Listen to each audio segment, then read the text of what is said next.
Pronto. Foi. Bom dia a todo mundo. Nós estamos começando com muita alegria hoje a nossa última sessão do Cartas na Mesa nesse ano de 2023.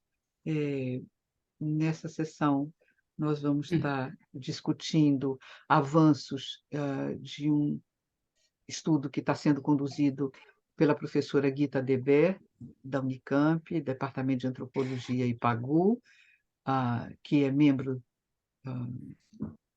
principal da equipe do nosso projeto, FAPESP, TAP, e também do projeto CNPq.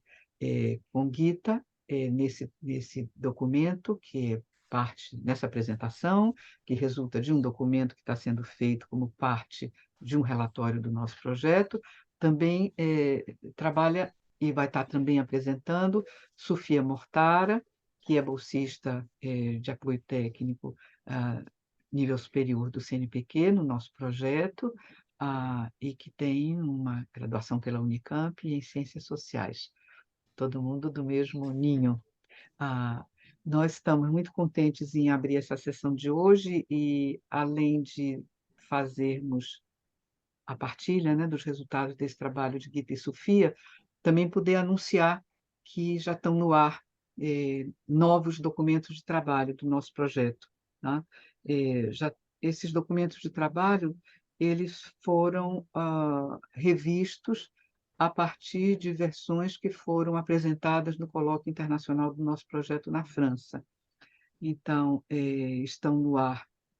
Nós já tínhamos no ar um documento de trabalho 1, por Ana Cláudia Moreira Cardoso e Maria Júlia Pereira, sobre plataformização do trabalho e balanço da literatura sobre plataformas e plataformas de cuidado no Brasil. Agora estão no ar, como documento de trabalho 2, uma versão em inglês ligeiramente revista de um texto meu com a Luana Pinheiro, que saiu em português no livro organizado por Ana Amélia Camarano, publicado pela IPEA bem recentemente, que se chama Cuidar Verbo Transitivo. É um texto sobre o halo do cuidado, um exercício de delimitação metodológica do mercado de trabalho de cuidados no Brasil. Esse texto está numa versão, como eu disse, ligeiramente revista, em inglês, na forma que ele foi levado e aproveitando as discussões do colóquio na França. Também temos um documento de trabalho número 3, extremamente interessante, preparado por Mariana Eugênia Almeida e Simone Wasman, analisando transições ocupacionais de trabalhadoras do cuidado no mercado brasileiro de trabalho durante a pandemia. Uma análise longitudinal dos dados da PNAD, para mostrar como o impacto sobre a permanência no trabalho, a passagem à inatividade ou a passagem ao desemprego, ele foi importante, mas ele foi desigual entre as trabalhadoras do cuidado no Brasil. Tem alguém com o microfone aberto. Já tirei. Esse texto é extremamente interessante do ponto de vista também conceitual, porque explora uma ideia que nos é importante, que é a ideia da heterogeneidade no seio das trabalhadoras do cuidado. Não podemos tratar o conjunto de trabalhadoras do cuidado como um todo uniforme, e muito menos pensar que os impactos da crise econômica e da crise sanitária afetam da mesma maneira as assim chamadas trabalhadoras do cuidado. Nós estamos falando de trabalhadoras que têm elos com o mercado de trabalho bem distintos, e esse texto de Mariana Eugênio e Simone Wasman, ele mostra isso de uma maneira muito interessante, muito fina e bem robusta em termos de documentação estatística, né? O documento de trabalho número 4, também apresentado no seminário, no primeiro colóquio internacional do projeto de maio, na França, foi preparado por Pedro Nicoli e Regina Vieira. Nós tivemos em primeira mão um seminário com eles sobre a questão do cuidado como direito e da arquitetura do cuidado no Brasil, né, do direito ao cuidado no Brasil. É um primeiro texto explorando essa agenda que os dois tocam no nosso projeto. Esse texto que nós discutimos em primeira mão com uma apresentação no Cartas, ele também já está no ar como nosso documento de trabalho 05, perdão, 04.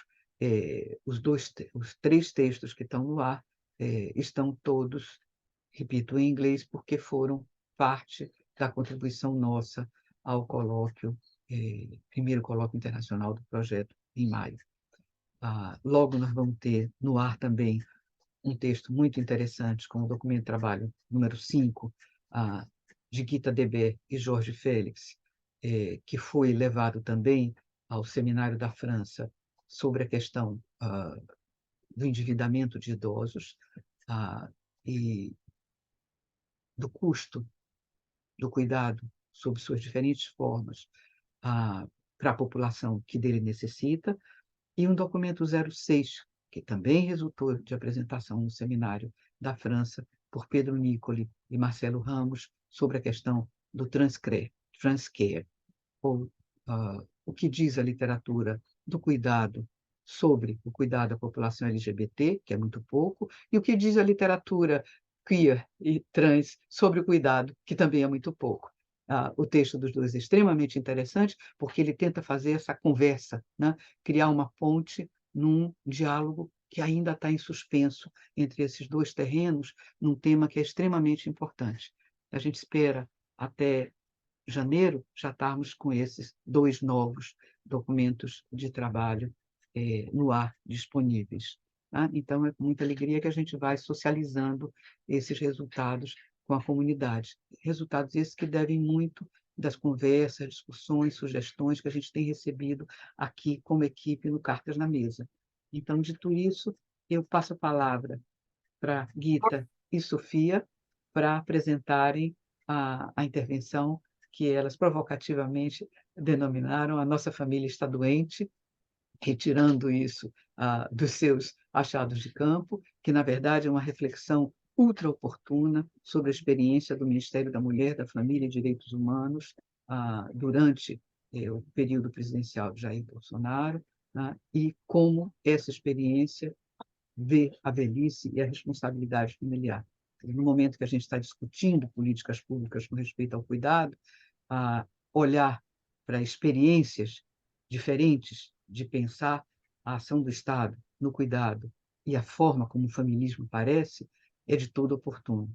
E é de todo oportuno também no momento em que, na realidade latino-americana, a gente testemunha investidas explícitas com relação a direitos da mulher, do cuidado e formas retrógradas de pensar a família. Então, acho que por tudo, do ponto de vista analítico, né, do ponto de vista da realidade nossa, do momento nosso e do ponto de vista da realidade latino-americana, eu estou segura que esse é um seminário muito especial que a gente está fazendo. E agradeço imensamente a Gita e a Sofia pelo trabalho que elas tiveram até aqui e continuam tendo, ainda bem para nós.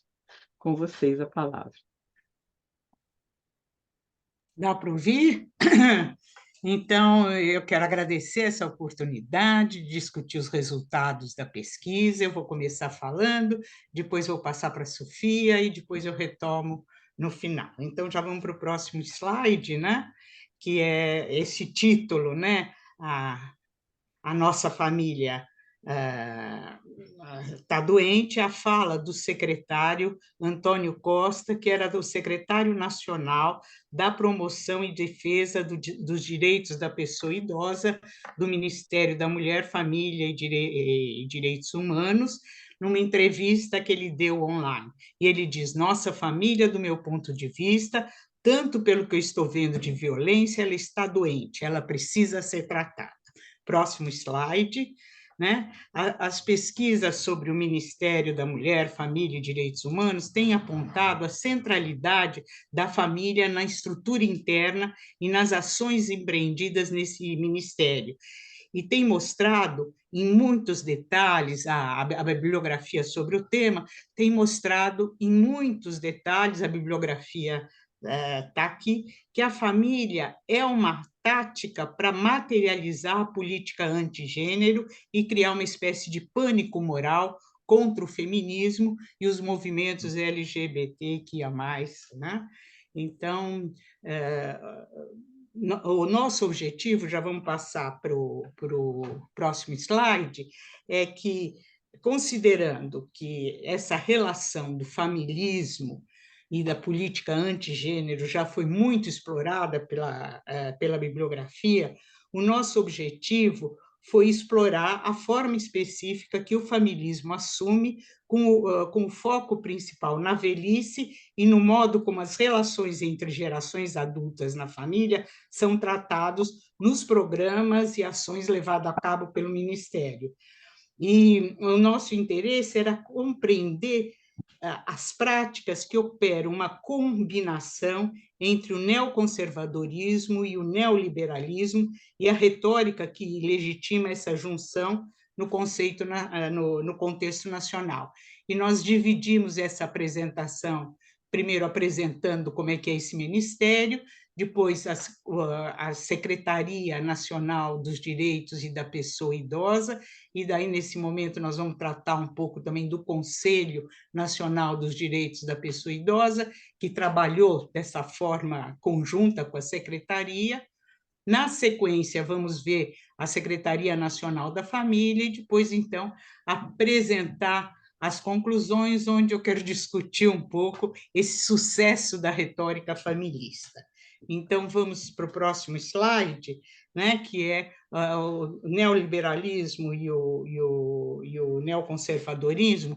Para Wendy Brown e para Melina Cooper, são ideologias distintas e antagônicas que se aliam, e a chave dessa aliança está na família e na exacerbação das responsabilidades familiares.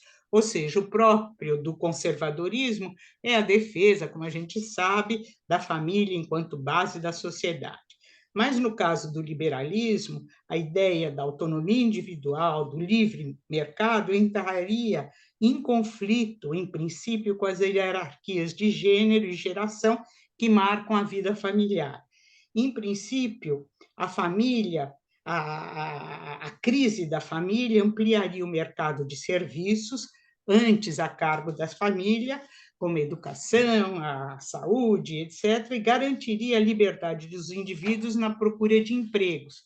Contudo, os neoliberais consideram, essas autoras estão convencidas da importância da família, cuja ausência aumentaria os custos para o Estado, com os idosos, as crianças abandonadas, as mães solteiras, enfim, com a Seguridade Social.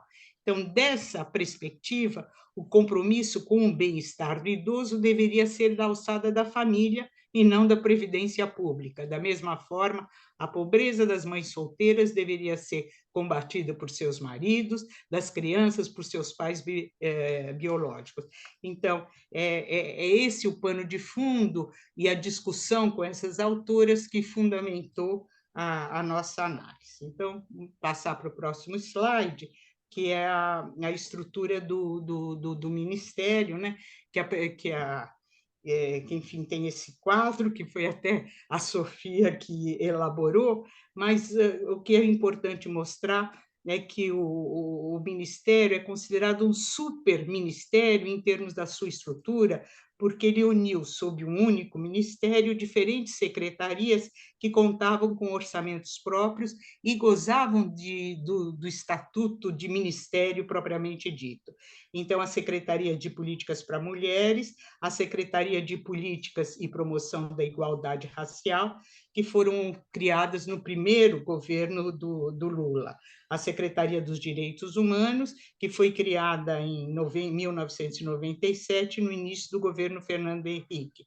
Então, na estrutura desse ministério, foram incluídas outras secretarias, como a Secretaria Nacional de Proteção Global, a Secretaria Nacional das Pessoas com Deficiência, a Secretaria Nacional de Promoção de Defesa dos Direitos da Pessoa Idosa, a Secretaria Nacional da Criança e do adolescente, enfim, a Secretaria Nacional da Juventude é esse quadro aqui complexo. E o que eu quero especificar mais é a questão do conselho, que é o próximo slide, né?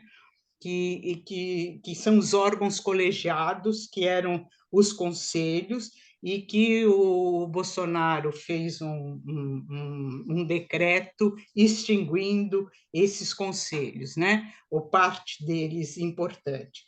No caso do Conselho Nacional dos Direitos do Idoso, teve uma redução drástica do número de conselheiros, que passou a possuir apenas 3 representantes do Ministério e 3 da sociedade civil. Antes eram 28 conselheiros, a metade do governo, de diferentes órgãos governamentais, e a metade da sociedade civil. Enfim, essa foi uma polêmica muito grande, tanto gerontólogos, geriatras, interessados e militantes da questão do idoso, enfim, se posicionaram contra, né? Só para ver os argumentos, vamos passar para o próximo slide, e a Maria Lúcia Filizola, que foi presidente do Conselho Nacional da Pessoa Idosa de 2018 a 2020, ela diz que o decreto diz respeito à paridade ligada diretamente ao princípio constitucional da igualdade na participação efetiva da sociedade civil organizada. As violações ao exercício das atividades desse colegiado, representativa da democracia participativa, não param por aí. Como se não bastasse, esse decreto do Bolsonaro esvazia o debate e o exercício das atribuições do Conselho ao prever reuniões trimestrais sem arcar com o custo que viabilize a presença daqueles que não se encontram no Distrito Federal, além de reduzir tais encontros, geralmente com a duração de pelo menos 2 dias inteiros, a 2 horas de reunião por videoconferência. Em contrapartida, a Eunice Silva, que passou a ser coordenadora do Conselho, e de 2017 a 2022, e ela é uma conselheira que demonstra uma admiração enorme para o Antônio Costa, que é o secretário, que é o responsável pela secretaria da pessoa idosa, né?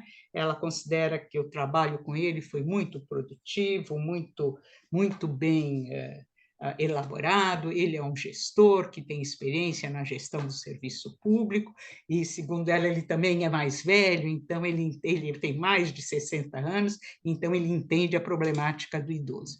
E ela diz, então, justificamos a nossa existência e já colocamos o Conselho Nacional do Idoso, criado por lei, logo, se houver alteração, que seja na estrutura, porque os que eram criados por lei permaneciam, agora os que eram criados por decreto presidencial, foram extintos, né? Daí ela diz, a sociedade civil começou a resistir de fora, com razão, e eu que estava lá dentro comecei a defender, gente, vamos colocar o CNDI para funcionar. Convocamos reunião, fizemos eleição e começamos a trabalhar nessa composição pequena. O CNDI deu muito trabalho, mas tocamos o CNI, só que esse CNDI pequeno deliberava. Ou seja, então, de alguma forma, ela manteve, né, mas manteve esse CNDI muito ligado à secretaria, e é um trabalho conjunto com o secretário, que passou a ser o presidente do CNDI. Né? Vamos, então, passar para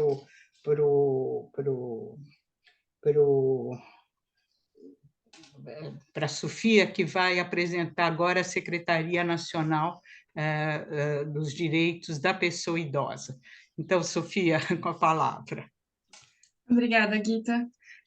Bom, então eu vou apresentar essa secretaria, explicando alguns dos programas e também trazendo algumas falas dos atores que estiveram envolvidos na elaboração dos programas para pessoas idosas.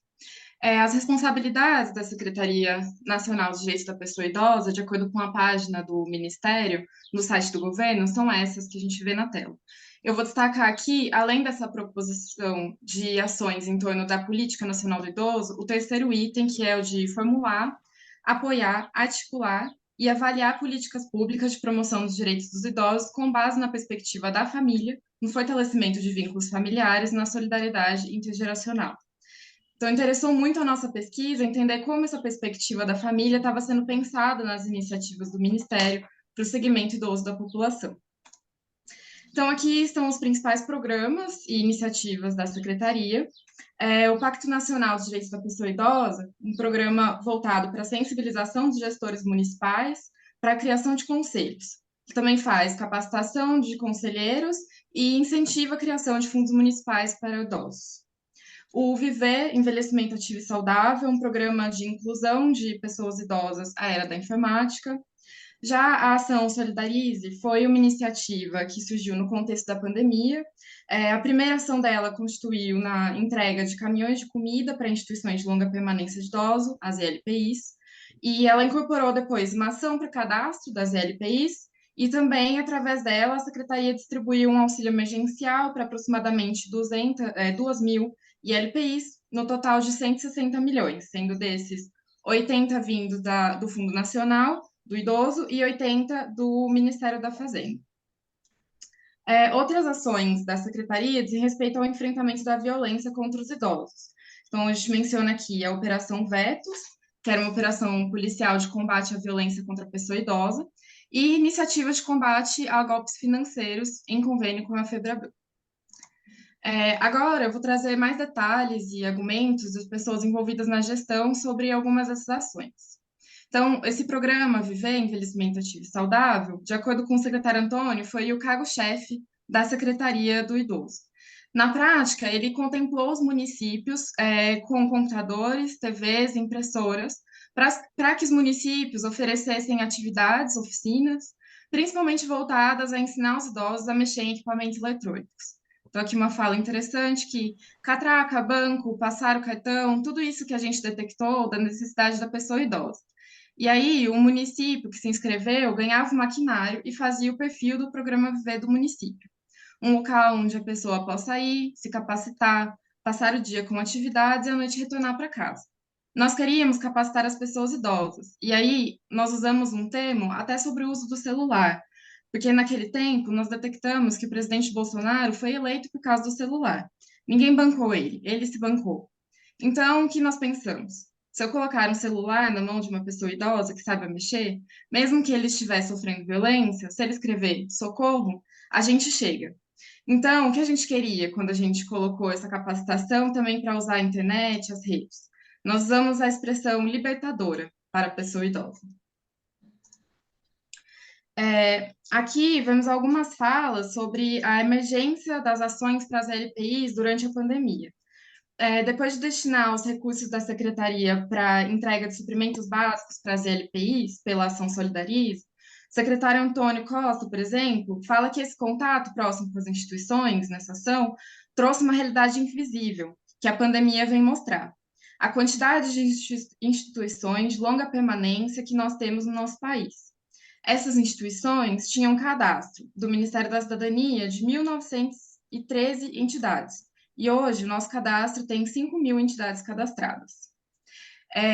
Já a Damares, durante uma audiência da Comissão de Defesa dos Direitos da Pessoa Idosa da Câmara dos Deputados, ela falou bastante sobre essa distribuição dos recursos do auxílio emergencial para as LPIs, que foi feita em 2020, depois da aprovação pelo Congresso, pelo Fundo Nacional e pelo Ministério da Fazenda. Então, ela diz: é fome, é comida, é vida. Fazia um cartão no nome da instituição, nós mandávamos para a instituição o cartão do Banco do Brasil e a instituição sacava o dinheiro da forma como queria e no momento em que precisava. Imaginem uma LPI em que os idosos estavam passando fome recebendo R$ 156 mil na conta. Deputado, eu vi coisas que me fizeram chorar. Compraram fraldas, compraram freezer, algumas LPIs ganhavam carne e frango e não tinham onde armazenar. Nós tivemos uma parceria inédita. O Estado é laico, mas as instituições religiosas são muito bem-vindas e podem nos ajudar. A Igreja Assembleia de Deus fez um grande mutirão no Brasil e nos ajudou a cuidar de instituições. Enquanto os senhores não aprovavam os auxílios aqui, as igrejas estavam conosco lá na ponta, ajudando a cuidar dos idosos.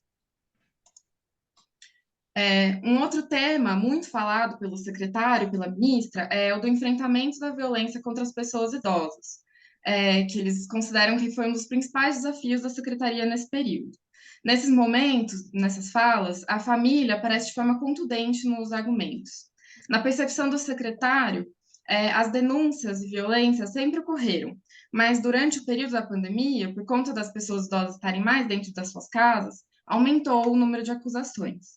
A maioria, infelizmente, ocorre no seio familiar. Então, nós temos que trabalhar a família. A gente não vai ver nenhum idoso, com raras exceções, sendo violentado na rua, que a comunidade não deixa. A comunidade hoje tem um sentimento diferente de proteção. É esse o objetivo da secretaria, diante da violência, organizar os municípios que queiram fazer isso. Ele explica mais ainda sobre a Operação Vetos, que eles começaram essa operação em 2021, quando foram apreendidas quase 600 pessoas no mesmo dia que estavam violentando esses idosos. As cenas são degradantes, são cenas que dá para chorar o que estão fazendo com os idosos. E agora, em 2021, nós repetimos a operação. Quase 18 mil idosos foram atendidos em situação de violência e foram efetuadas, durante esse período da Operação Vetos, mais de 400 prisões. Mas nós não queremos prisões, nós queremos que as pessoas sejam sensibilizadas, conscientizadas a dar um tratamento mais digno à pessoa idosa. Aí, nesse quadro, a gente pode ver os números divulgados por eles dos resultados dessa Operação Vetos, que eles tinham muito interesse em divulgar. Ainda sobre essa questão da violência, a Damares, para encerrar, é interessante ler esse relato que ela fez, porque ela falou muito sobre essa questão da violência nessa audiência pública, e ela faz esse relato para contar da realização dessa Operação Vetos. Nesse dia, de manhã cedinho, eu já estava na rua com a polícia atrás de bandidos. Nós fomos, ao mesmo tempo, deputados, a 1.400 municípios. Eram 14 mil policiais na rua. As cenas são fortes. Nós encontramos idosos acorrentados em chiqueiras, nós libertamos idosos de cativeiro, nós vimos cenas de a polícia chegar nas casas e as velhinhas idosas queridas erguerem as mãos e gritarem: "Me tira daqui". Havia idoso há 1 mês sem tomar banho, idosos torturados, idosas estupradas. Bom, agora eu volto a palavra para a Guita, para ela falar sobre essa relação com a Secretaria Nacional da Família, que entra de forma importante aqui. Então, bom, a secretária, né, é Ângela Vidal Gandra, da Silvia Martins, e é impressionante a diferença do modo como ela trata as questões em relação ao modo como o secretário da Secretaria Nacional do Idoso e a Damares trata a questão. Mas, na opinião, na fala dela, que eu vou reproduzir bem a fala dela a respeito dos programas, ela diz: nós temos, infelizmente, uma cultura hipersexualizada, uma cultura de pouca formação, a parentalidade zero e de habilidades parentais zero.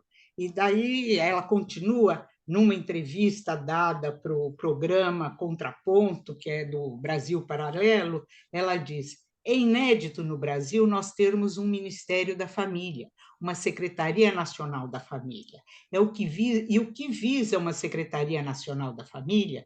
Empreender políticas públicas familiares. A única meta de uma política pública familiar é o fortalecimento dos vínculos familiares, é conseguir a melhoria da qualidade das relações na família e, dessa forma, conseguir prevenir comportamentos de risco, a erradicação da pobreza, uma sociedade mais pacífica, um trabalho melhor, porque uma família estruturada trabalha melhor e não haveria incompatibilidade com o Estado, porque o Estado vai fortalecer a autonomia da família. Só que nós não estamos acostumados com isso. Sempre é o Estado que cuida da educação, o Estado que cuida da mulher, o Estado que cuida do idoso, da criança, do adolescente e dos jovens. Nós estamos numa transição de modo a encarar a família, fortalecendo esses vínculos. Nós queremos, de fato, que haja um respeito e uma projeção da família. Passando para o próximo, né? os principais programas, né? Então, um dos programas que felizmente não foi aceito, mas que ela batalhou e fez muitas audiências e entrevistas e publicou artigos nos jornais, que é o programa Homeschooling, né? Que é a ideia de que a educação, a autorização para que a educação possa ser feita no lar e não na escola, e depois, então, a secretaria faria um atestado, uma avaliação, dando o ensino fundamental, o ensino básico, enfim, até os 18 anos. O próximo slide, né?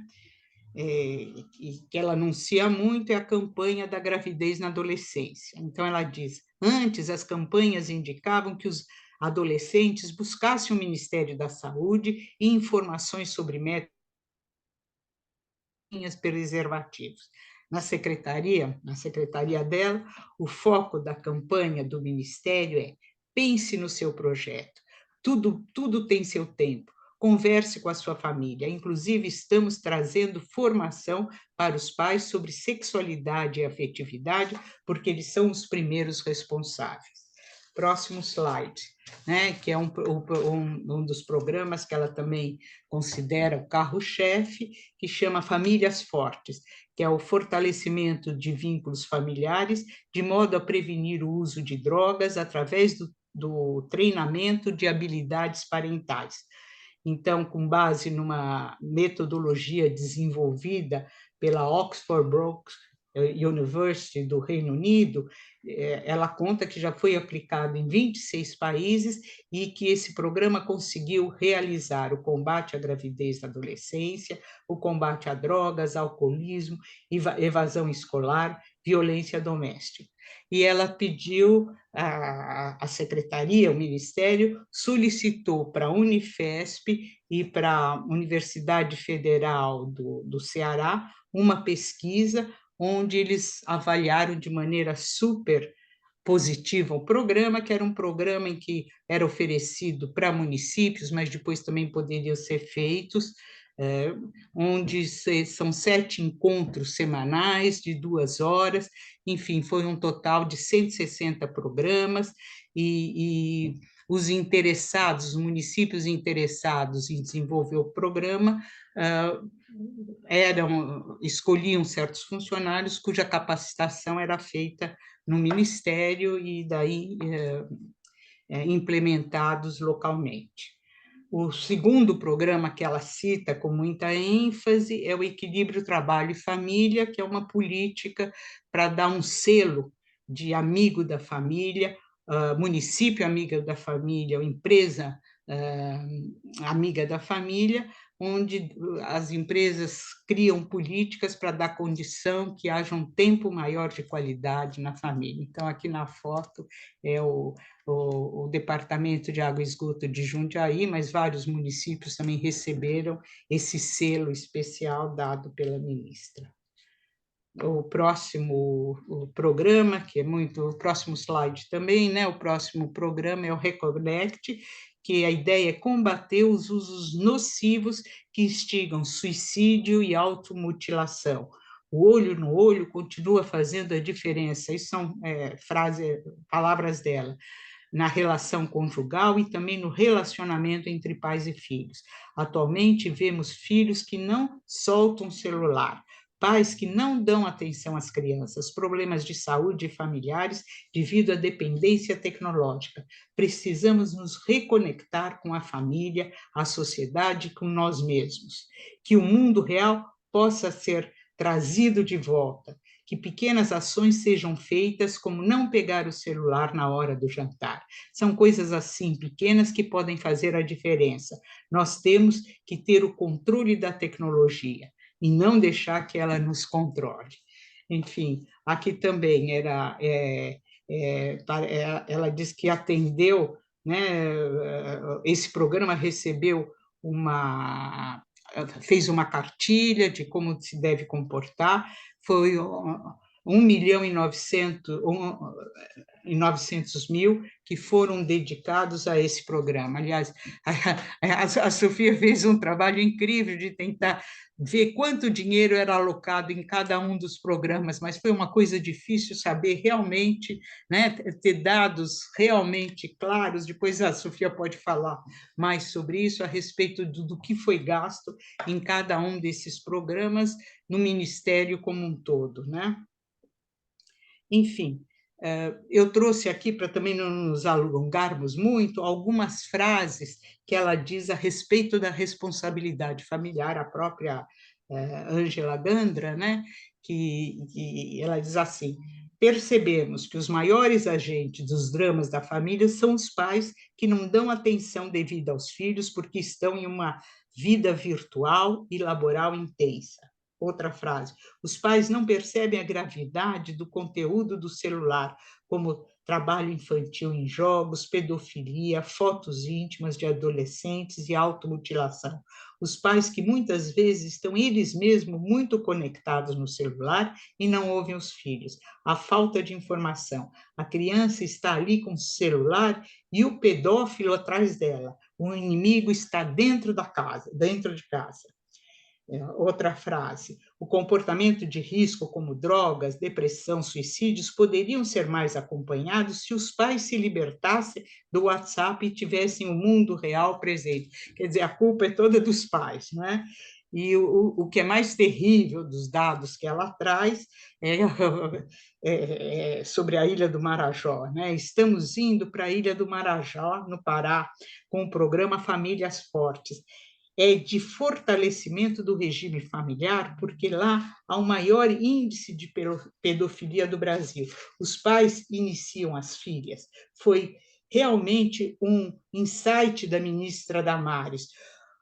O que a chocou? As famílias vivem disso, da entrega das meninas para barqueiros. A Damares quer fazer uma revolução econômica lá para que as famílias não precisem recorrer a isso. Eu sou uma aristotélica. O Aristóteles falava que os políticos tinham que ser filósofos, porque tinham que entender o que era devido ao ser humano. Ou seja, eu já vou apresentar as considerações finais para a gente ter tempo para o debate, não é? Então, a primeira coisa, a Secretaria da Família combina a afirmação do caráter científico dos programas em diferentes países. Então, é muito diferente, né, do secretário do idoso e da própria Damares, que choram, que lamentam. Ela não, ela na realidade quer dar uma conotação científica ao trabalho que vai ser feito e manda ser avaliado por universidades renomadas do Brasil, como a Unifesp, a Federal do Ceará, ou seja, é um apelo à defesa da família em que a perspectiva religiosa é também substituída por um humanismo distante de concepções teocráticas. Ou ela disse várias vezes, em várias entrevistas, sua luta contra a legalização do aborto, porque ela foi chamada, né, para ser secretária pelos pronunciamentos que ela fez, inclusive na Assembleia Legislativa, em defesa do nascituro, né?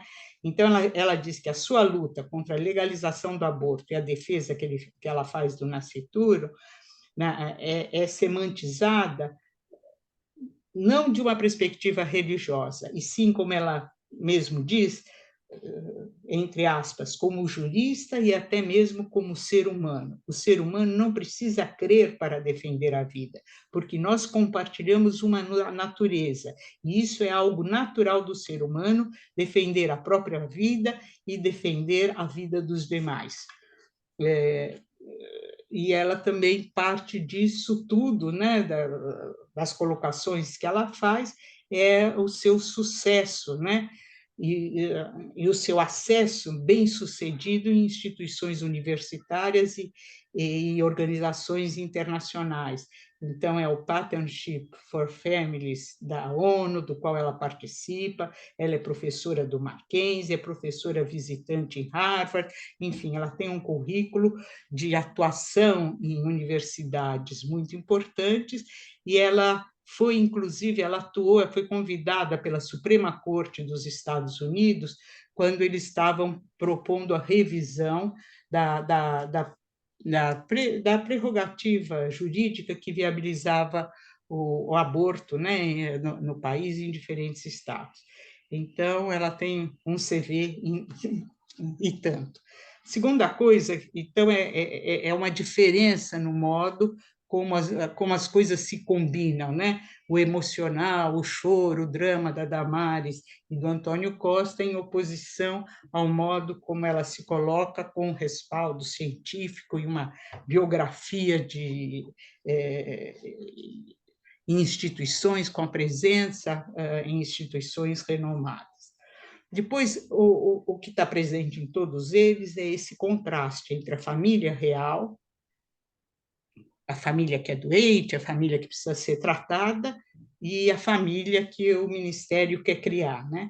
E esse contraste ele é muito produtivo, porque ele parece não deixar dúvida que alguma coisa que tem que ser feita com urgência pelo próprio Estado nessa reformatação, nessa forma de recolocar e dar centralidade para a família, não é? E porque é ela, a família, que pode solucionar boa parte dos problemas que se vê como problemas sociais, que a gente sabe de difícil solução.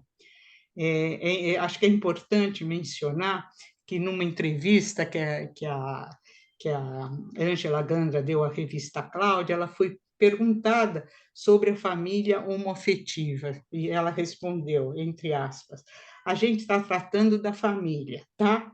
Só que no Ministério, toda a parte LGBT não cabe à nossa diretoria. Tem uma diretoria específica para isso que está na Proteção Global, na Secretaria Nacional de Proteção Global, que está sob o guarda-chuva do Ministério da Mulher, Família e Direitos Humanos. Ou seja, eu acho que da mesma coisa, se a gente falar mais, querer saber mais sobre o idoso na família, porque a gente vê que a ideia da família é muito a família nuclear, não é?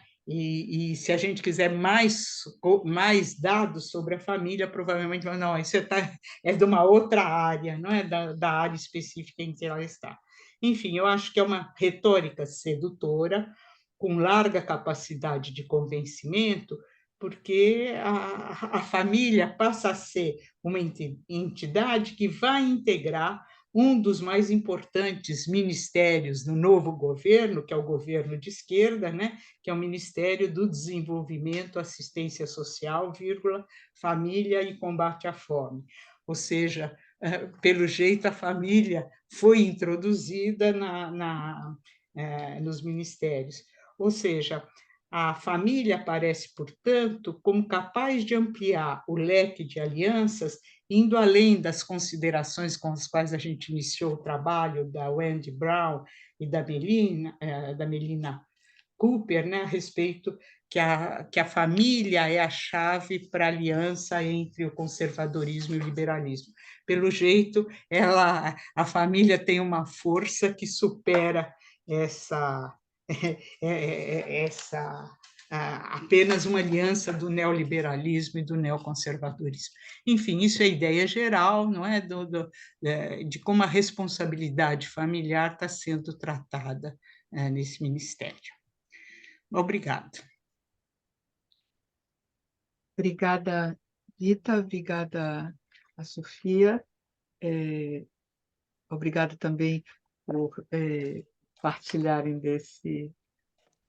dessa armação bem intencionada para que a gente deixe um bom tempo para a conversa. Então, eu abro a discussão. Se Sofia puder suspender o compartilhamento, a gente pode se ver em maior quantidade na tela.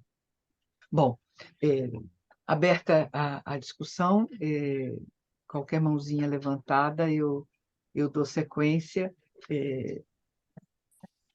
Estou aqui guardando meus próprios comentários. Heloísa Pontes e Bila Sorge. Deixa a Bila falar primeiro. Olha, Tudo bem, vamos na ordem alfabética, porque vocês levantaram a mão eu ao acho que mesmo tempo. eu acho que é por idade, Nádia.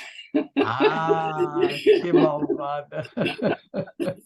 Bom, bom, né, enfim, eu achei ótima essa exposição, né, porque a gente tem uma visão bastante integrada do que foi, né, a gestão bolsonarista deste Ministério da Família, né, com os programas, assim, e a ideologia, né, que está por trás de todo esse programa. Eu tenho dois comentários que, enfim, talvez para o desenvolvimento da pesquisa, né? Eu fiquei interessada muito no programa de conciliação entre trabalho e família, e esse selo que o Ministério dá, ou esse programa específico, dava para empresas ou municípios, né? Eu me pergunto assim, que tipo de iniciativas que as empresas tomaram em relação a isso que foram merecedoras desse selo, né? Porque, assim, nos discursos que a Damaris fazia, em geral, a conciliação recaía sobre as mulheres. Elas é que tinham que pensar como que a inserção no mercado de trabalho, o trabalho remunerado, não retirasse elas do cuidado familiar. Mas seria interessante saber, na prática, como isso se deu nessas empresas que ganharam esse selo, né? Enfim, os municípios, eu suponho que também seriam aqueles que realizaram algum tipo de política nesse sentido. Acho que seria muito interessante pegar finalmente, o que as empresas fizeram que foram merecedoras de um selo de conciliação entre trabalho e família. E a segunda coisa que eu achei muito interessante, que pode ser pensado e que é muito, vamos dizer, que aparece em vários regimes neoconservadores na Europa, é a importância dos espertos, né? Nesses regimes familiares neoconservadores, né? Então, enfim, aqui também, não é? Damaris mobilizou juristas, psicólogos, enfim, todos esses trabalhando nessa concepção familista, né, da solução dos problemas sociais do país, né? Mas eu acho interessante explorar mais e até talvez comparar com outras realidades neoconservadoras, de regimes de extrema-direita, em que, vamos dizer, se recorre, né, vamos dizer, ao conhecimento esperto, né, para, enfim, lidar com isso, para elaborar os programas, etc., né? Quer dizer, uma certa mudança, né, de uma visão em que esses programas são feitos, seja por ideólogos, por religiosos, né? E, de fato, um lugar muito, muito importante dos aparelhos, né, de expertise, né, sobre a família. Isso. Muito bom, parabéns. Elô, e depois Helena, e depois Nádia. Não estou vendo nenhuma mãozinha por aí, eu coloquei a minha também. Tá. Bom, eu achei a apresentação incrível, né? Parabéns para a Sofia, para a Guita, que fizeram assim em pouquíssimo tempo, né? Deu uma ideia muito precisa, muito complexa e interessante da pesquisa, né? Mas eu fiquei pensando, quer dizer, eu vou fazer uma provocação ao contrário do que a Bila fez, não é? Que é inscrever esse familismo no contexto ideológico, não é, de apropriação da extrema direita, mas escutando. Se a gente só escutando, não é, o que Guita e Sofia apresentaram, do ponto de vista dos discursos e das concepções sobre família, imaginando que não soubéssemos nada sobre os atores políticos que implementaram, né? E o fato de que a Guita termina a fala, né, mostrando como a família vai se inscrever novamente como uma mediação importante num governo de centro-esquerda, né? Então, assim, eu queria pensar ao contrário, ao reverso, né? Por exemplo, Guita, não é? Eu estou lendo aqui os trabalhos da Kelly Silva, que vai fazer um concurso para professora titular nessa semana, e ela fez exatamente sobre a construção do Estado Nacional em Timor-Leste, né?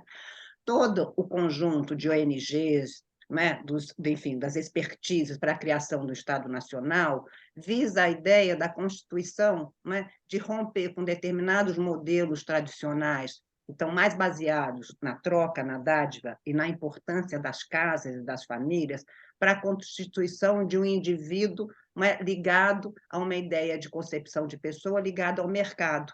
Então, assim, não é? Eu queria que vocês duas falassem um pouco mais sobre essa crítica à família. Por quê? Não é? Em contextos em que são constituições de Estado, não é?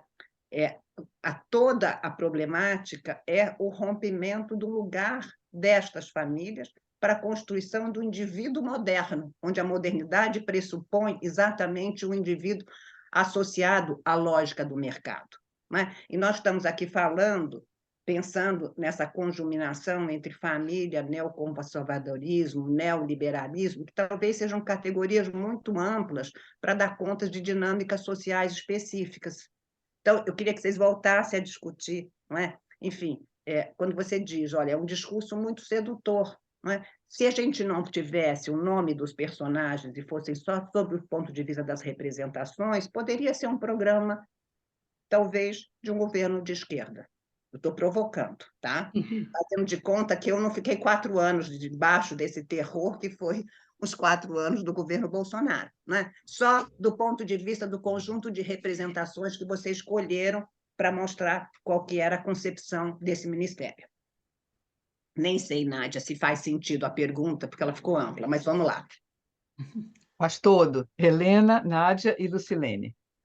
Eu vou ser bem rápida, eu só queria parabenizar a apresentação, porque o conjunto dos programas que foram apresentados foram muito interessantes. Eu conheci uma parte pequena delas, e eu achei interessante também os benefícios que foram dados aos ILPs, bom, imagino que sejam ILPs filantrópicas ou as poucas públicas que tem no país, porque não teria cabimento da comida e uma série de coisas que foram dadas como benefícios para ILPs particulares e que são ricas, digamos. O que me mexeu mais assim em relação à apresentação e ao texto de vocês é o fato de que vocês acentuam, assim, enfatizam o fato de que a MDS colocou no título do Ministério o nome da família, colocando o Ministério do Desenvolvimento e Assistência Social, Família e, bom, combate à fome. E eu acho que é interessante como a força da ideologia, quer dizer, o fato de que mudando o governo muda a política, mas essa política não move a ideologia existente. E eu imagino que essa política, essa ideologia familista está presente nas autoridades que estão no governo Lula, nos ministérios, nesse Ministério do Desenvolvimento Social, no Ministério das Mulheres, etc. Então, a pergunta é como fazer para que essa ideologia familista não continue nos governos que não deveriam provavelmente ter essa mesma concepção, porque a impressão que dá é que, continuando a utilizar o termo família no nome do ministério, não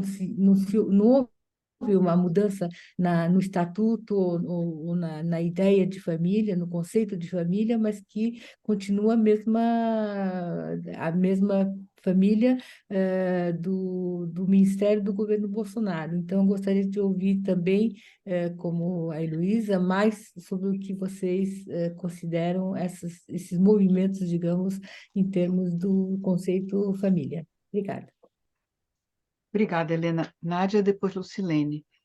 Bom, eu ia começar ao contrário, mas como a gente foi fazendo esse era meu último ponto, como Elô, mas como a gente foi fazendo um acumular de temas, eu vou inverter minhas questões. Só não resisto a dizer uma coisa. Eu gosto muito do trabalho de vocês, e aí vou manter na ordem, que essa era a primeira coisa, porque, de certa maneira, ele nos tira de uma zona de conforto muito fácil, de uma crítica política aligerada, né, de base fortemente ideológica, né, e nos traz para pensar que houve um empreendimento sério, né? Não era brincadeirinha, ou seja, não se tratava somente de pôr abaixo uma estrutura, né? O que um pouco arrepia a gente quando a gente ouve Milei dizer: vou acabar com o Ministério das Mulheres, da Cultura, da Ciência e Tecnologia, e tem aquela, não é, sei lá, aquela cortadeira de coisas, destroçadeira que ele aponta nem sei o nome da coisa que me traumatiza nos comícios, que ele apontava. Quer dizer, eu acho bacana no texto de vocês é que ele trabalha com a ideia de que, aparentemente, era uma destruição, mas havia um projeto, entende? E ele era complexo porque ele atirava em múltiplas direções. Eu volto para isso depois. Ele não era uno, né?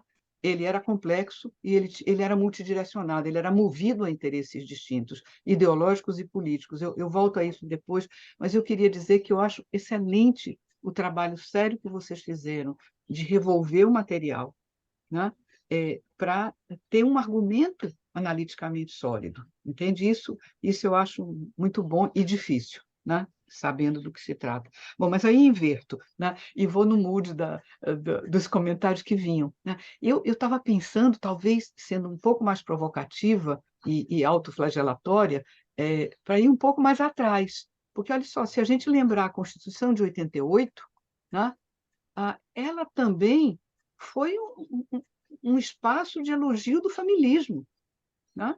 Ela estava lá escrita, ela foi a nossa Constituição democrática, foi a Constituição que refez o pacto social, foi a mais progressista das condições das Constituições que a gente teve, mas quando se trata desse tema, estamos no lugar comum.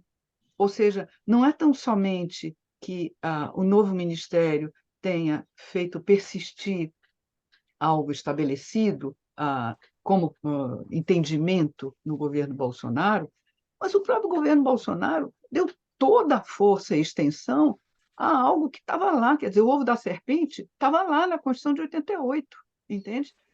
Ou seja, esse é um ponto que estava subjacente tanto ao que Elô colocava quanto ao que Helena colocava, quer dizer, parece que é algo constitucional do modo pelo qual nós pensamos a organização da vida em sociedade entre nós. Quer dizer, e é muito custoso para nós pôr isso em questão, né? Toda vez que nós colocamos o dedo nessa ferida, isso desorganiza e vulnerabiliza os grupos que assim o fazem, né? Então, a minha provocação era, talvez essa coisa vinha de mais longe, ela tenha sido levada ao extremo durante esse governo, por isso que eu gostava muito da proposta inicial de Gita. Ela sempre dizia: preciso olhar em sério o que é esse familismo, né? O que é que ele aporta, quer dizer, ele levou ao limite, e o que me parece bacana e que vocês fazem, e faço o que seria o meu segundo ponto, é que se vocês mostram que tem um movimento de desconstrução, que ele é rápido, ele é da primeira hora. Se a gente olha as datas dos decretos, as datas das decisões, esse é um movimento de primeira hora, ou seja, havia um intuito, né, de desconstruir, de unir toda uma agenda que para nós é muito diversa, complexa, que deveria estar em lugares de gestão pública distintos, sob o mesmo guarda-chuva, e depois reconstruir. Agora, o que me parece muito interessante é que a ação é complexa, né? Ela atira tanto na direção, e é bacana que vocês pegaram os dois lados, né? O senhor elegante da foto e a dona Damaris, né? E a secretária Gandra, né? Quer dizer, como dois movimentos de um processo complexo que se tensionam, que podiam, inclusive, se tensionar, né? Eu acho que olhar as ações, como Bila sugere, é muito bacana para ver lá na ponta da linha como é que essas coisas conviviam, como é que elas se tensionavam ou não, porque claramente parecem ser arquiteturas distintas para um mesmo grande projeto, né? A que vai no veio da Maris e a que vai no veio da Gandra, né? A que tem um forte impacto com respeito à mobilização a partir de baixo, dinheiro para as LPI, ação em parceria com instituições religiosas, e a outra, né, que faz todo o escrutínio do discurso de excelência, de expertise, para justificar as políticas, né? Então, é uma arquitetura complexa que ficou de pé. Não é brincadeira, não é bolinho, não é algo que a gente trate dando de ombros, né? E um ponto que eu pensava, sempre penso quando ouço vocês, é qual foi o efeito dessa alocação de recursos? A gente sempre fica interessado em como pesquisar isso. Era bacana se vocês falassem um pouco também que isso é alguma coisa que estava no nosso horizonte como equipe, quer dizer, perseguir o dinheiro, né? Perseguir o dinheiro e ver o que é que acontece, né? O que é que aconteceu. Porque a gente viu no plano da narrativa que ela é fundamental, mas no plano concreto das ações, um pouco isso que Gita diz, certos programas que são críticos, mas eu diria, perseguir o dinheiro é uma boa coisa, para ver o que é que aconteceu com ele, né? E o que foi que ele criou, né? É, acho que bom, acho que era isso. Eu fiquei muito impactada no texto quando eu cheguei àquela parte que você depois se referiu, que está lá na página 20, 21, qualquer coisa assim, em que a agenda moral ela era avalizada pela ação de expertos da academia no estudo sobre o alcance dessas políticas, né? E o alcance é dizer que a parentalidade negligente, que é um conceito que, para mim, é impactante, né? A tal parentalidade negligente, ela reflui, né? A disciplina, só falar as palavras me choca, a disciplina não violenta, combinada com a habilidade para exigir, se ampliam. Pombas, isso fomos nós que medimos para validar esse programa. Para mim foi um pouco chocante quando eu cheguei nessa parte do texto, confesso. Acho que o nós ficou um pouco trincado nesse momento. Mas parabéns, Lucilene.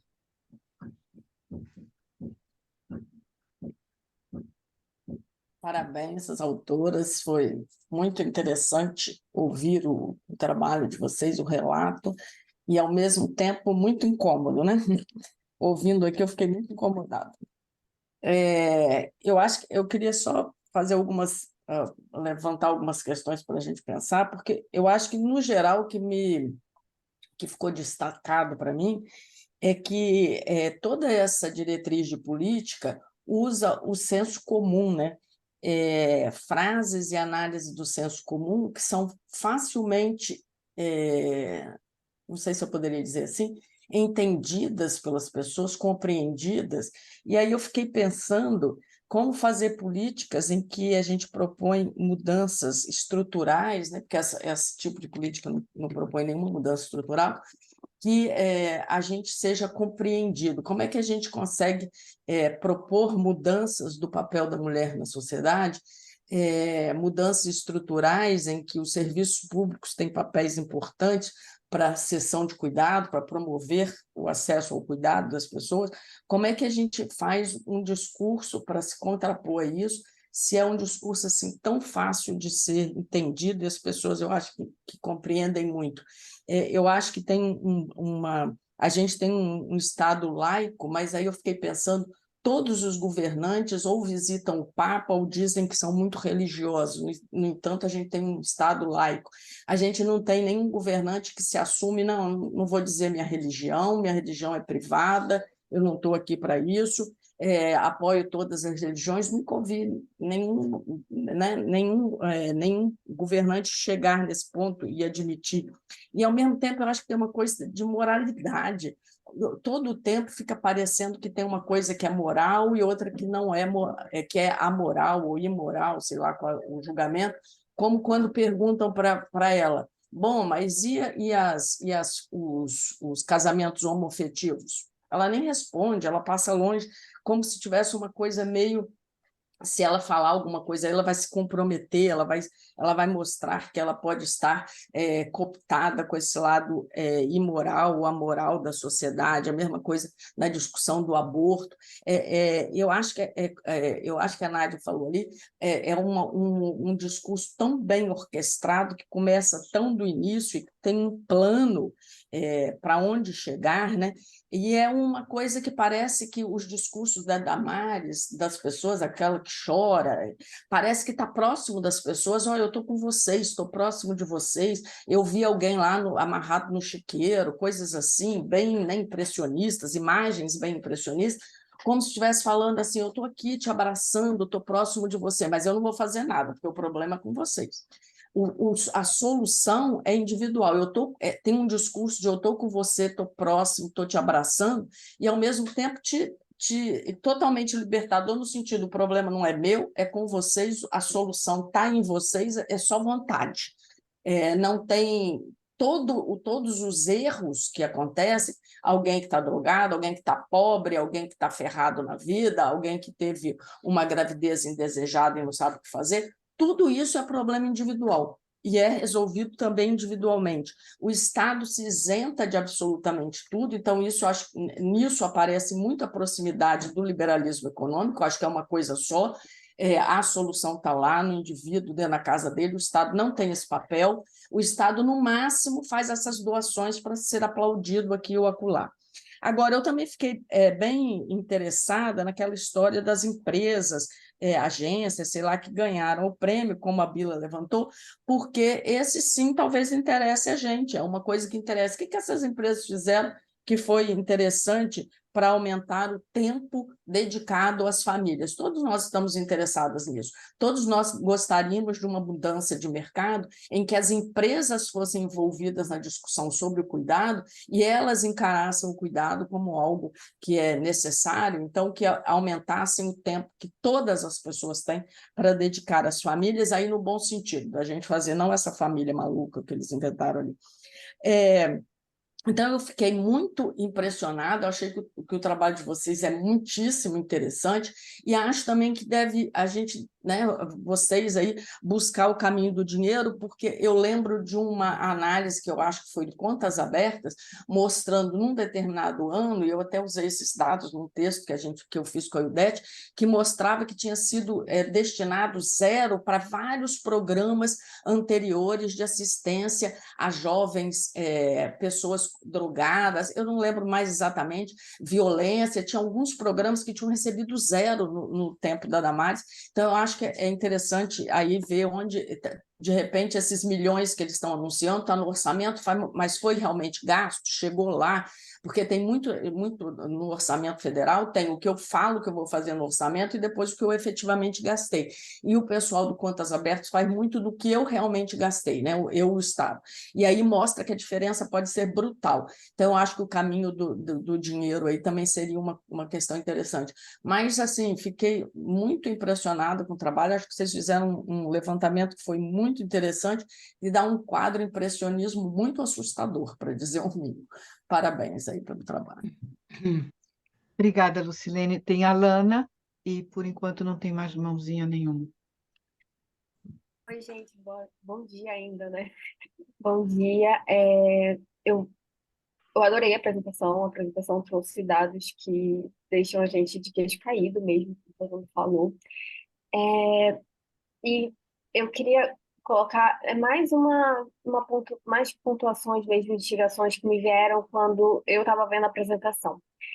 Eu trabalhei analisando como a mobilização da maternidade foi feita por deputadas no Instagram. E uma das candidatas que eu trabalhei foi a Cristina Nieto, que acho que é um dos principais nomes desse movimento pró-vida, né, a favor do nascituro e tal. E é impressionante como essa distinção que vocês fizeram entre o discurso da Damares e da outra mulher, eles se relacionam na Tonieto, porque ao mesmo tempo em que ela tem esse discurso de eu estou próximo de você, eu entendo todo, sabe, um discurso bem de humanização, vamos chamar assim, próximo de quem está ouvindo, ela também tem um discurso científico, então ela traz estudiosos da área, sempre lógico, né? Sempre tentando argumentar a favor do que ela acredita. Então, ela traz uma bagagem jurídica, sabe? Bem grande, bem robusta na hora que ela vai apresentar as falas dela. Então, ela traz cientificismo para dar uma credibilidade para o que ela está falando. E o interessante dela em relação aos outros candidatos é que ela levava isso para as redes sociais, porque normalmente isso não é um discurso que vai para as redes sociais, né? As redes sociais têm um discurso mais raso e ela trazia essa profundidade para ali. Então, esse é o primeiro ponto. Então, eu acho que existe uma maneira de agir da extrema-direita, de trabalhar dessa maneira, de dizer, olha, a gente entende o que vocês estão falando, a gente está se humanizando, ou seja, a gente está próximo de vocês, mas a gente também tem uma bagagem teórica aqui, a gente não é só sabe, a gente não está falando sem nenhuma bagagem por trás. E aí, sobre a ideia do neoliberalismo entrando nas famílias, eu lembrei muito do conceito da Andrea O'Reilly, que ela traz sobre as famílias neotradicionais. Quando ela vai dizer que as famílias neotradicionais são aquelas famílias que já estão impactadas pelo neoliberalismo, então, por exemplo, as mulheres, elas têm toda essa... Elas já estão no mercado de trabalho, elas já assumem cargos, né, de chefia, claro, fazendo um recorte bem grande, né, mulheres, classe média, branca, né? Então, elas já chegaram até ali, mas essa igualdade, ela termina a partir do momento em que que os filhos chegam. Porque a igualdade, a aparente igualdade que existe entre homens e mulheres, ela some a partir do momento que os filhos chegam, porque o cuidado e a socialização do cuidado continua sendo uma coisa basicamente feminina. E aí coloca muito a fala, não lembro quem foi que falou antes de mim, sobre essa ideia a Lucilene, né? Sobre essa ideia de que a responsabilidade, ela é individual mesmo. Então, é uma questão da mulher. Ela precisa se esforçar tanto fora do mercado de trabalho, mas ela também tem que se esforçar dentro. E se houver alguma política pública, é uma política pública que ainda vai manter a responsabilidade em cima. E aí, quando ela vai fazendo toda essa estruturação da família neotradicional, assim, combina muito com esses programas que foram apresentados. E aí, a fala final, eu fiquei pensando, eu não sei quais são os programas que estão adiante, né? Quais são os programas que o governo de esquerda vai fazer, se ele vai levar em continuação isso, mantendo uma responsabilização individual, né? Mantendo uma responsabilização ainda individual, principalmente voltada para a mulher, porque o cuidado está ali, é da mulher, não só das crianças, mas dos idosos, das pessoas com deficiência. E tirando essa responsabilidade dele, porque se a gente for pensar em termos de crianças, por exemplo, o Estado ele vai se ocupar dessa criança só no período escolar. Depois do período escolar, não tem nenhum tipo de política pública que pense nessa divisão de cuidados. Era isso, eu adorei, eu queria muito ter acesso ao texto, porque a apresentação foi ótima, viu? Obrigada. Obrigada, Alana. Nós temos Daniel e Simone, e mais 15 minutos de sessão.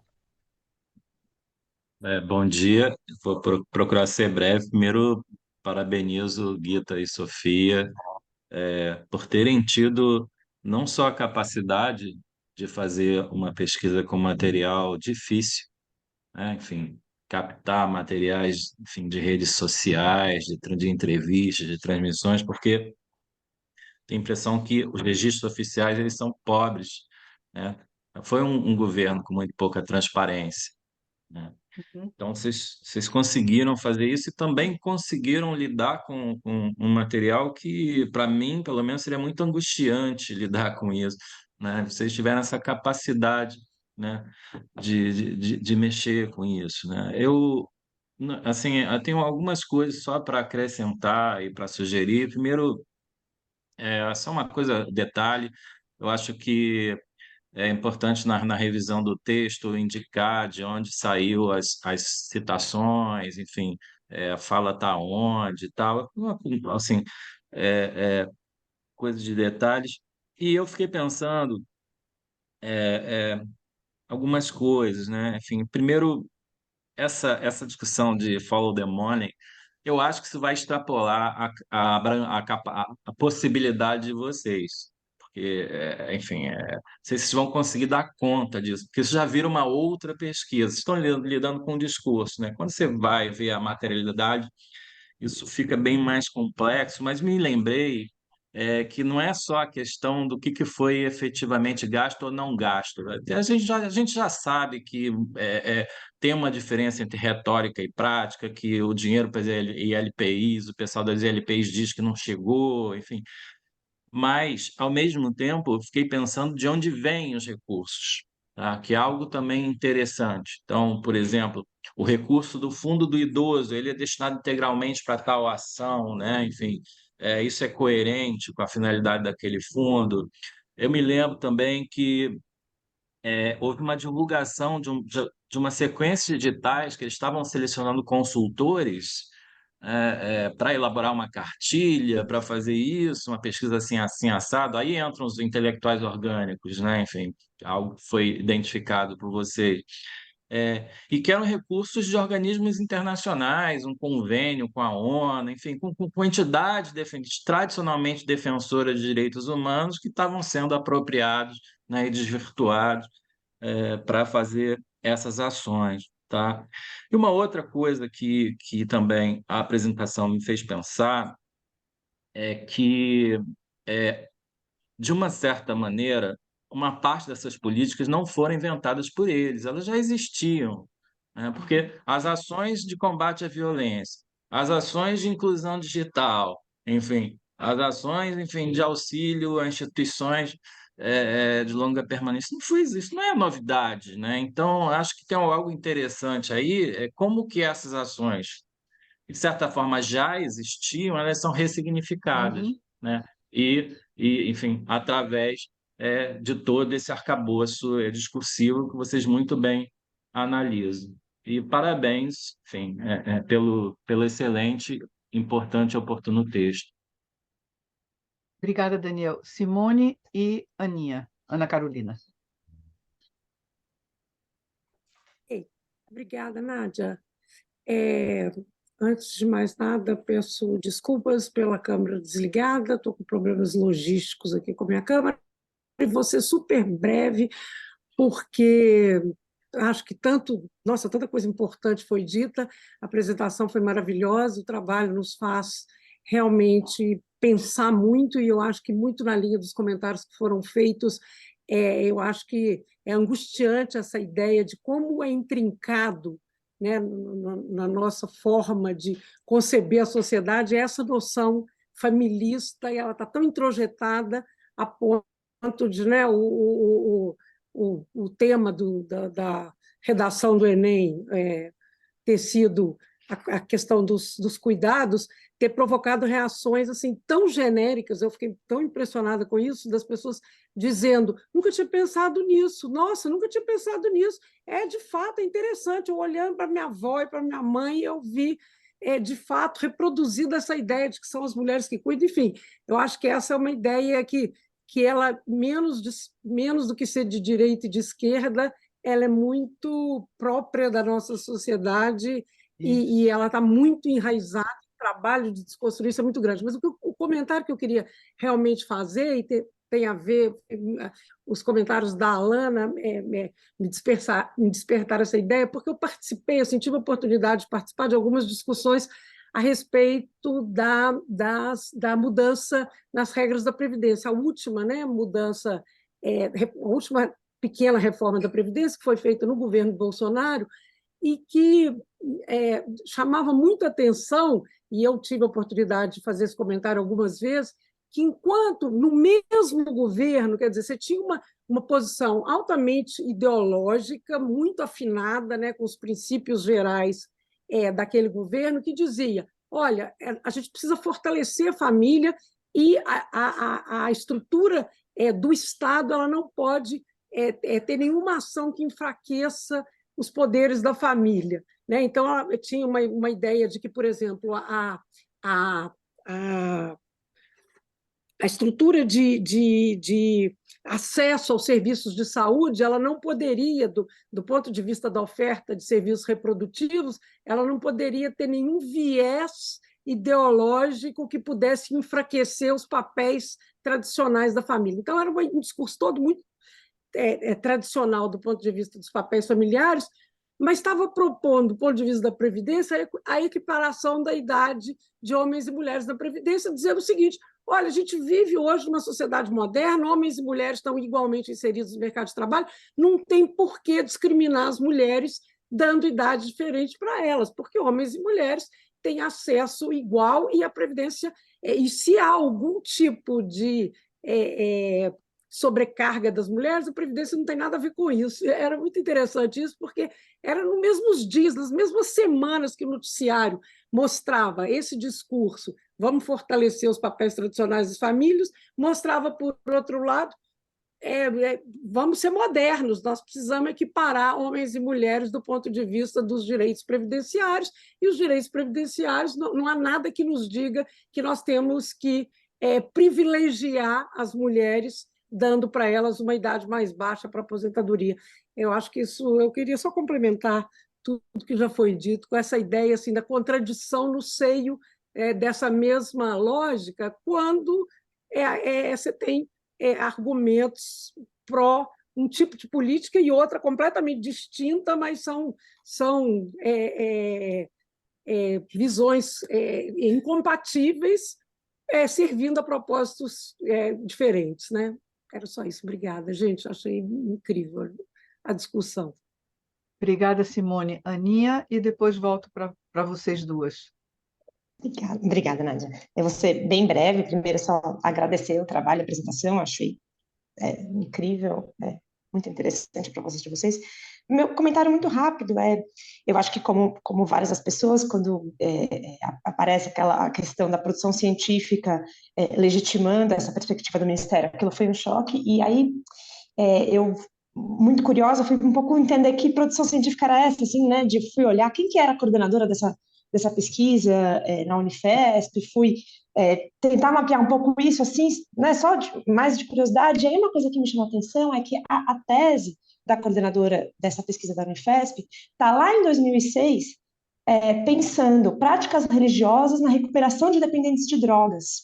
Então, o meu comentário, um pouco de sugestão que acho que para pensar será que, assim como a gente segue o dinheiro, será que não faz sentido também a gente seguir a produção científica nesse sentido, né, de entender quem é que está fazendo isso, quem é que está produzindo esses estudos que estão legitimando essa perspectiva, né? Como é que isso está sendo feito e a partir de que categorias?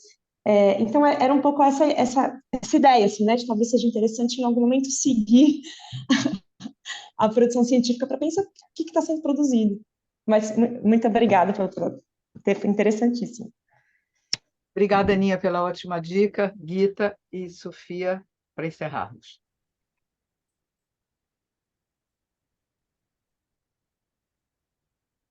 Dá para ouvir? Dá para ouvir o que eu estou falando? Tá, ouvindo perfeitamente. É tanta coisa interessante, né? Não sei se vou conseguir responder tudo, porque trouxe novos ângulos, né?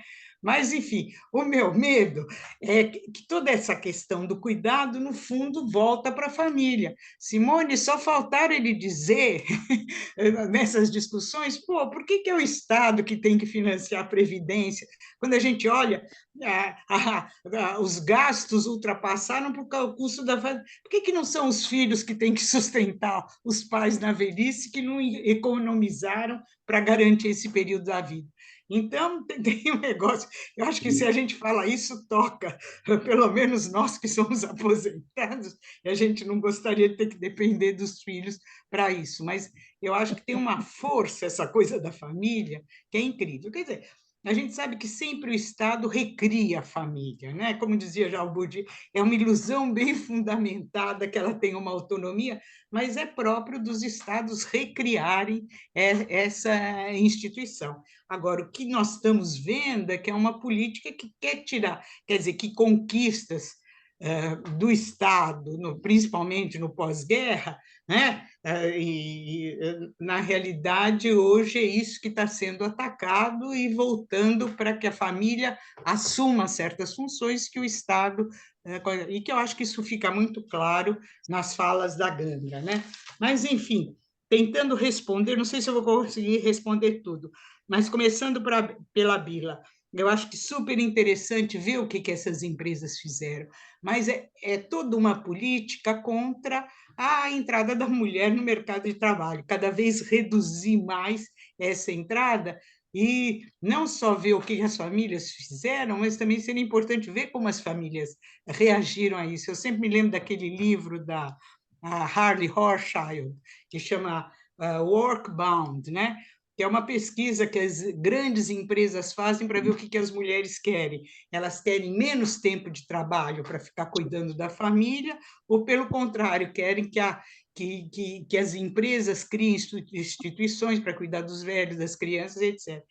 E foi uma surpresa, porque na fala das mulheres sempre, a família é fundamental, eu gostaria de ter mais tempo para cuidar da família, né? Eles têm barcos lá, não me lembro mais que estado que é, tem barcos que ficam apodrecendo, que eles planejam, compram o barco para passar mais tempo com a família nos barcos, e os barcos ficam apodrecendo, e a mulherada quer realmente ter mais tempo para ela estar no local de trabalho e que a empresa forneça as instituições para cuidar das crianças, dos velhos e etc.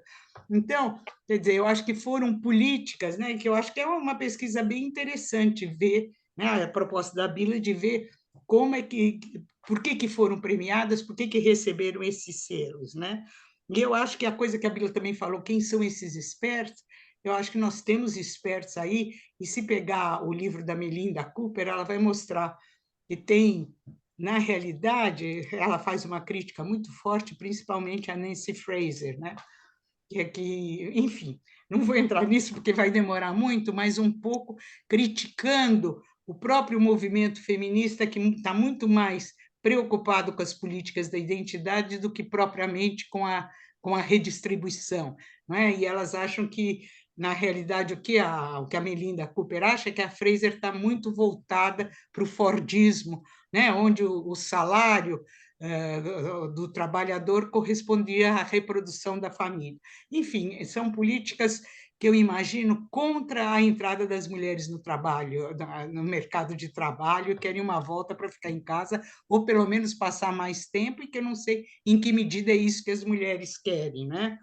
Enfim, eu acho que é um pouco para isso que a gente tinha que olhar.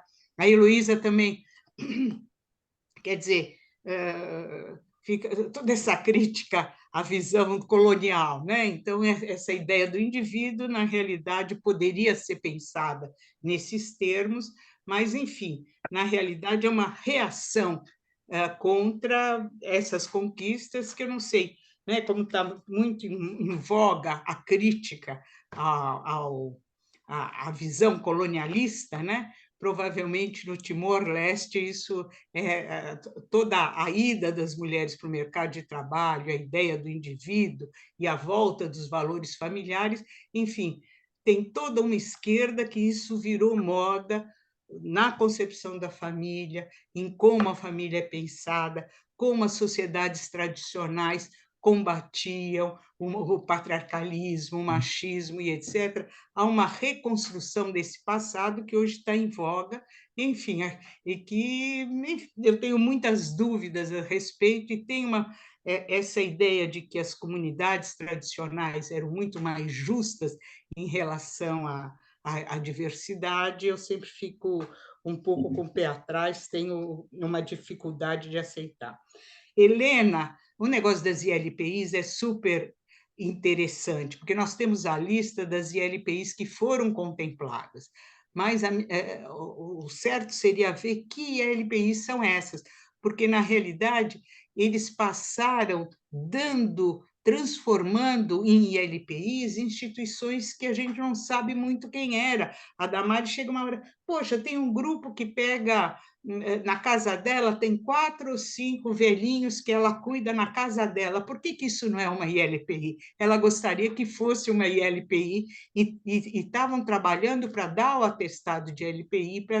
E a mesma Damares, no trecho que a gente citou, mostra que as instituições religiosas foram muito ativas frente a esses 180 milhões do auxílio emergencial que elas poderiam receber, de criar ILPIs e conseguir a documentação para que fossem reconhecidas enquanto tal, porque a Anvisa faz não legitima com facilidade a instituições que se pretendem ILPIs.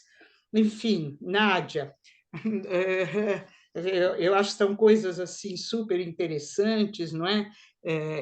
Esse familismo é muito mais antigo. Tem aquele livro do Donzelot antigo, que é para a França, né? A polícia das famílias, né? Mostrando que, na realidade, como é que o Estado vai recriar essas famílias. Agora, o que eu acho que é complicado quer dizer, uma coisa muito mais antiga, como a Nádia está falando, não vem deles. Agora, o que eu acho é uma crítica ao Estado e que é próprio, né, do liberalismo, né? Não precisa nem ser neoliberalismo, mas o no sentido dessa intervenção do Estado em coisas que querem que volte para a família. Então, eu acho que merece ser trabalhado. Daniel, é até legal você falar, porque eu pensei que a gente tinha feito a indicação de onde foram todos esses as citações que a gente faz, da onde que vai ver que falta algumas. Eu vou reler o texto para coisar. Agora, o fundo do idoso, né, tem aí um problema que é sério, porque o valor, eu acho que depois a Sofia pode falar mais, porque ela tentou trabalhar com isso, mas tem o que foi alocado para esse ministério, dinheiro, mas daí era contingenciado. Então, tem o fundo, mas tem o contingenciamento desse valor, que é super complicado, talvez a Sofia possa falar um pouco mais sobre isso, não é?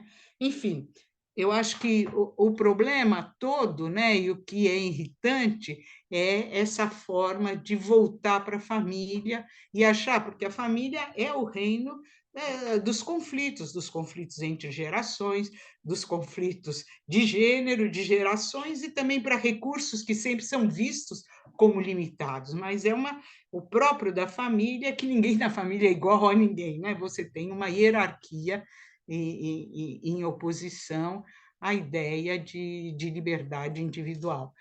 Mas, enfim, eu acho que tem coisas que eu quero pensar melhor, eu acho que tem novas pesquisas que podem ser feitas nessa direção, não é? Mas, enfim, eu fico por aí, porque eu acho que, Sofia, você não quer falar um pouquinho e principalmente contar dessa dificuldade que a gente teve em saber, em ver, fazer o caminho do dinheiro, como é difícil fazer esse caminho do dinheiro, né? Sim. Bom, a gente tentou fazer, né? A gente começou fazendo um levantamento de todos esses materiais que a gente conseguia encontrar sobre o Ministério. E, assim, primeiro entrando nessa questão do selo, empresa amiga da família, isso já foi uma questão, assim, que até no site deles encontra editais, encontra resultado, mas aí o resultado está só escrito quais foram as empresas contempladas e eu não consigo achar um documento que me diga qual foi a ação que essas empresas contempladas fizeram. Então, acho que talvez seja interessante fazer um pedido de informação. Sobre o dinheiro, aí é isso, né? Começamos a entrar, cheguei em planilhas e tentando entender essa questão orçamentária. A gente fez reuniões para tentar entender se a gente estava lendo certo essas planilhas. Assim, o que essas planilhas indicaram é que sim, o que vocês falaram sobre que o uso do dinheiro, existe uma diferença, né, do orçamento do uso do dinheiro muito intensa. Isso já indicou isso, mas a gente não. É isso, daria toda uma pesquisa inteira para a gente conseguir confirmar isso e afirmar isso com propriedade, né?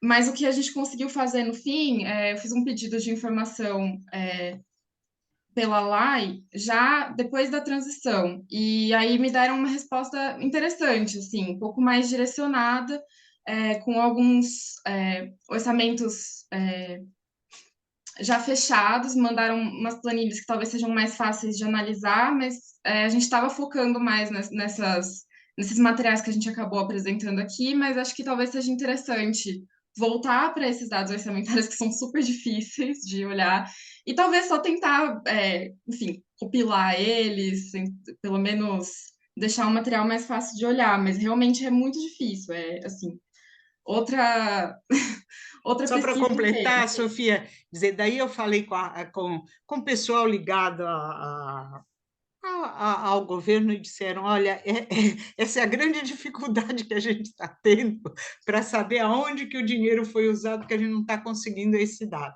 Então, gente do próprio que trabalha com o orçamento do governo estava com essa dificuldade. Aí achamos melhor deixar um pouco isso de lado, dada se os especialistas na questão não estão conseguindo descobrir esse caminho, para nós ia ser mais difícil ainda, né?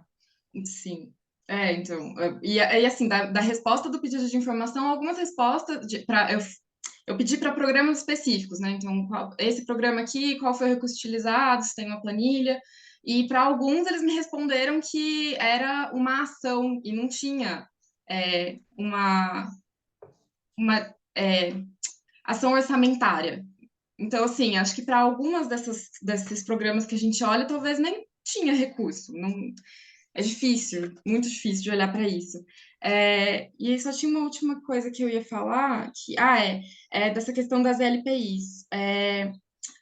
Bom, parece que eles, pelo discurso, eles falam que eles até gostariam de ter dado dinheiro para as LPIs com fundos lucrativos também, mas que eles não conseguiam justificar isso, e que, então, eles, no fim, eles cadastraram todas as LPIs, fizeram um grande cadastro, mas eles só habilitaram para receber as LPIs sem fins lucrativos. E aí eles fizeram um rateio com base na quantidade de idosos que cada ILPI atendia.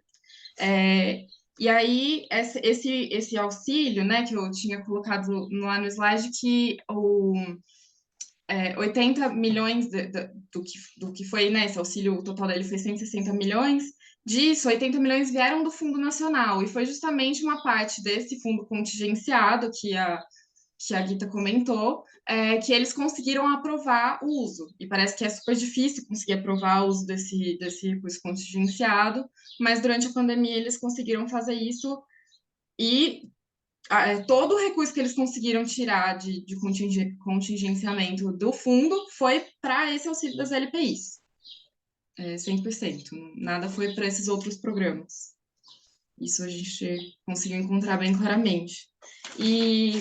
Bom, é isso. E só complementando essa questão de como esse discurso familista vem já de fundo, né, de olhar para trás também, não só de olhar para frente, acho que é super interessante. Quando vocês falaram isso, eu lembrei até que quando a gente começou a olhar esses materiais todos, tinham artigos, né, escritos, artigos de internet, né, escritos pelo Ministério da Damares, citando como base do conceito deles de família vários artigos da Constituição falando que a responsabilidade do cuidado é da família. Então, de fato, isso vem de fundo, né? Isso foi ressignificado por esse ministério.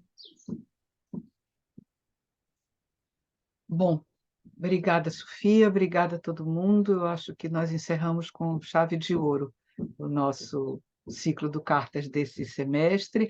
Perdão, Alexandre está com a mãozinha levantada. É de verdade ou foi a mãozinha que saiu correndo? Não dá para ouvir. Ele está falando, não dá para ouvir.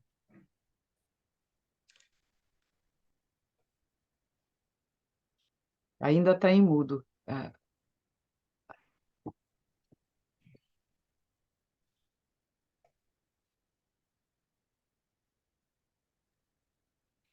a gente aparece que você abriu o microfone, Alexandre. Acho que Agora está aberto o microfone. Não, mas temos um problema de som.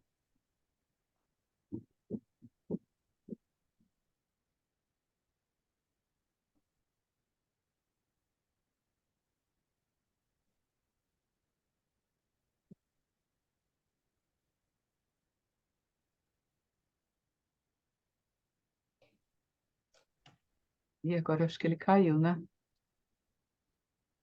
Ele continua, mas a gente continua sem conseguir ouvi-lo. Não, ele continua, está aqui. Ele não caiu, ele mudou de posição na minha tela. Eu não sei se ele nos ouve, eu acho que ele nos ouve, nós não o ouvimos.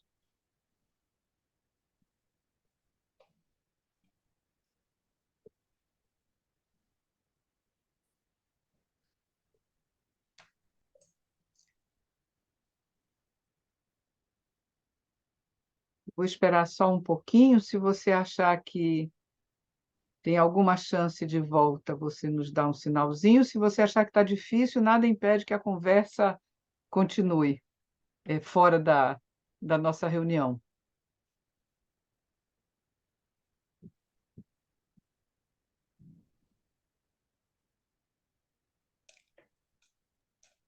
Acho que ele poderia usar o chat, né, para dizer.